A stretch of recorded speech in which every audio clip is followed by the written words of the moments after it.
What's going on, YouTube fam? Justin here. Welcome back to the channel. I know it's been over a year since my last YouTube video and I got a little bit of explaining to do. A lot has changed with the car since the last time you saw him. I'm gonna get you the update, but for now, I'm in Devin's truck. I have a trailer to grab and I have a car to go pick up because I may or may not have destroyed something on it. And that's what we're gonna do today. We're gonna fix my car. So stay tuned. Let's go get the car. Hey Devin, say you're welcome. I just got off a fucking plane. Devin just got off a plane. He came from Virginia. I stole his truck, so thank you, Devin, for the truck, Austin for the trailer.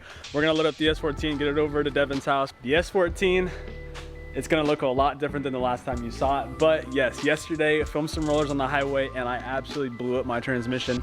Well, hopefully it's the transmission, because if it's clutch related or anything else, I'm gonna be really, really upset. So hopefully it's just the transmission. I have my old one. We're gonna go swap it. Should be fairly simple. I mean, I guess swapping a transmission to the average person is probably pretty crazy, but for me and Devin, it's just another Tuesday.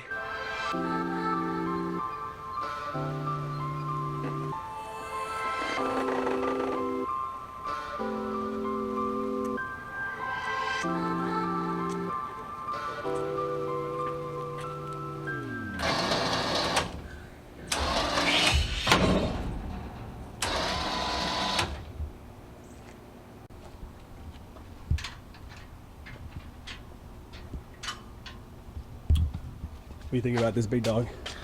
This trailer's fantastic. Free rental? Free rental. All right, boys, so the S14 is loaded up on the trailer. Yeah, it looks good back there.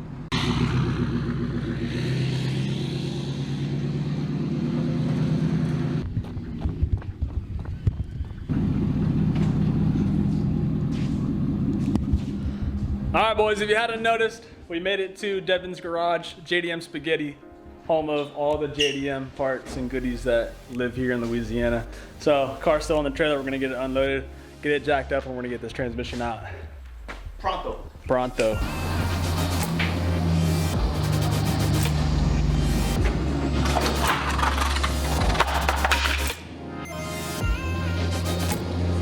at that service. Are you recording? I'm always recording, man. Are you actually? All right, so taking the transmission out, it's really simple. There's like 5 steps max. Fluid, shifter, slave, drive shaft, and the housing bolts. 5 easy steps. So we're gonna start by draining the fluid. And I'm running into a little bit of an issue right now with the fluid because I can't get the drain plug off. So it can't be tight if it's a liquid.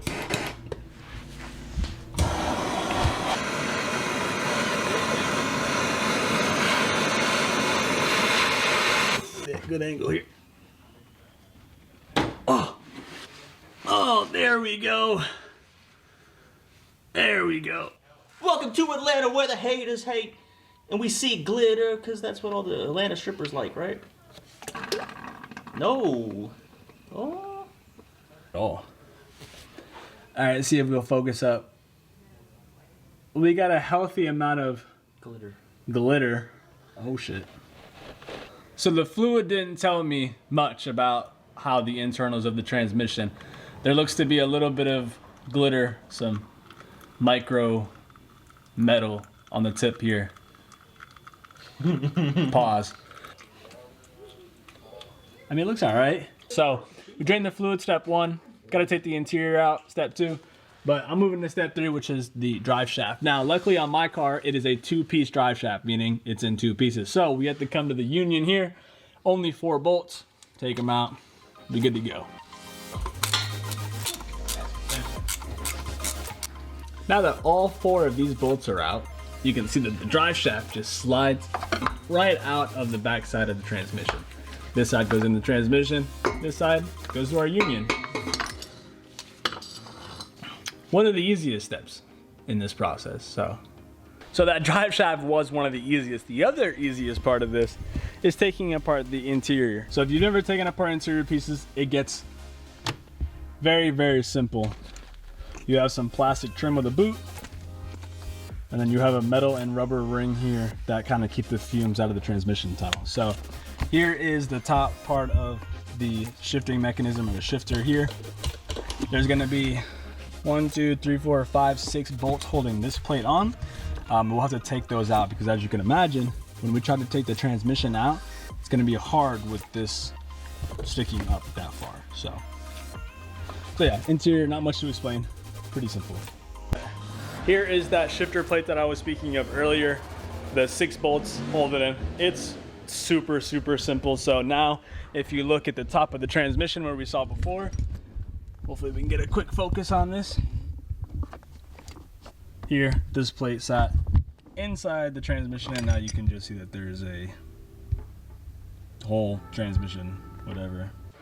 So the next step in the process here is taking off the slave cylinder. This is what pushes on the clutch fork, which pushes on the input shaft, the throwout bearing, and then the pressure plate, which then releases your clutch.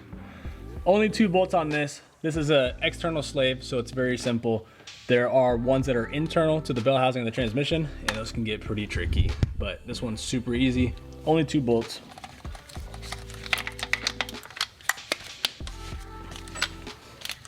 All right, so this is what the slave cylinder looks like.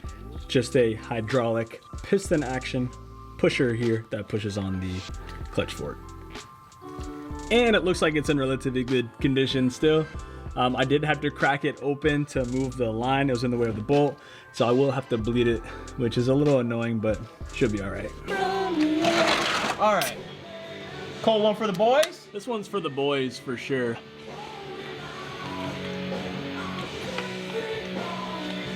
Banquet time. That's good stuff. That's good stuff. All right, so transmission. Here's the transmission mount right here. There are 4 bolts. Wait, do I have all 4? No, I got 3. Thanks, Taylor. Thanks, Taylor. Just kidding. No, he's Not kidding. not. You're right. Ah, fuck. All I'm saying is these feet right here are smooth. Hey, Enzo, what are you thinking? You good boy? Yeah, we got some puppers here too. They're real cute. Good boy, Enzo. All right, what's next? So here you can see that this is the bell housing and the bolts right here, there, and all the way up and around. Those are the only thing holding the transmission in. I know it's a little bit kind of hard to see, but we're gonna get those bolts out and pull the transmission out. Like this. Oh, just like that. And then. Oh yeah. Coming down with the jack? Yeah. Woo! Told you. All right, so that wasn't too bad. There is the clutch flywheel situation, and here's the transmission. Here you can see all the bell housing bolts that I had to remove, and then the transmission just pulled out. So not that bad of a task. So we're gonna get an inspection on everything underneath here and make sure it's good to go and see what failed. All right, boys, so the throwout bearing here looks to be in pretty good shape. Clutch fork looks all right. I see a lot of fibers. It's hard to tell what's going on, but there are a bunch of The clutch still looks good. metal, like we don't know what these are or where they came from, but there's a bunch of metal sitting inside the bell housing. So the boys are looking at the clutch right now. From outside perspective, the clutch looks okay, but who knows what it's doing on the inside. Well, Michael, we f***ed up. I f***ed up. Somehow, some way, along the way, we f***ed up. We're all pretty stumped, but I'm gonna have you take a look at this clutch and You must have a rat in your pocket or something. dude, this shit's wild. All right, so pressure plate here, and here's the clutch. Now, if you know anything about clutches, these are supposed to be one piece, so that is together. Somehow, all these rivets that rivet these two together have been rubbed away, and this completely shattered inside the transmission. So that's why it failed. Transmission is probably okay. Obviously, this is so far from okay. I've never in my life seen this. This is crazy. Like, this is a wild way to go out. When we take the transmission out, the firewall in the S14 is so tight that we kind of have to angle the transmission down. This input shaft in here it's splined, right? And it goes into the clutch and then into the pilot bushing on the block of the motor. So he's thinking when we took it out at the angle the last time, like I said, I inspected everything, we could have bent the clutch plate a little bit, enough to where it started rubbing, and that's where it rubbed away the rivets, and that's what ultimately caused the clutch failure. So, you know, what do you do? Kind of at a loss. Obviously, we can't replace the clutch tonight because we don't have it. We were really hoping that this wasn't the case, because I got to order one of these from Japan, and to be honest, after all the work I did on the car, I'm not looking to spend any more money. So, but that's something we do have to talk about. Now, all right, so regardless of how bad that clutch situation is, you guys haven't seen the S14 in a long time. Now, long story short, somebody ended up rear-ending the car, messing up the rear bumper pretty bad. Had to get the entire car resprayed white, and it looks amazing. Got the car back from paint. The engine bay looked hideous, so I called up Devin. I said, hey, open up your garage, let's set up a paint booth. We stripped the entire thing down in the engine bay. We sprayed it pearl white, just like the outside of the car, and it looks amazing. It's way better than it ever has. The car's better than it ever has been. We did like new motor mounts, new trans mount. Obviously you saw the new clutch, new brake lines, new brakes, bunch of goodies. The car's awesome, but you know, yes, I'm gonna take the blame for this one. Transmission's probably fine, but yeah, I did not install the transmission properly last time, so maybe you're watching this, you probably shouldn't follow my steps on how to remove it, because things up. It's pretty unfortunate. It's only like maybe 300 bucks to get a new one from Japan. Not that I want to spend that, but it's probably gonna take a month or two to get here anyway. So till then, we're gonna clean up.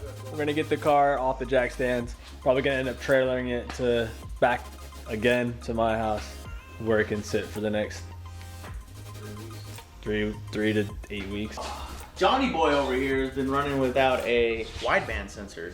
Yeah, so the car's on a standalone, which we found out, which I don't think we ever put in it. And it's still running the tune from Japan.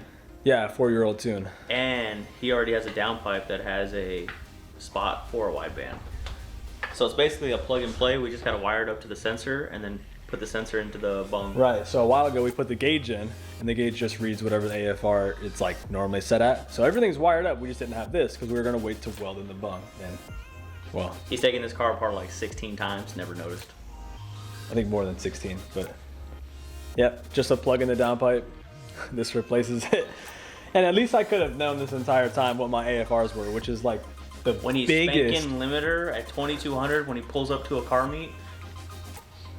Probably one of the most important, this is probably one of the most important sensors that you could have on a car for catastrophic engine failure, right?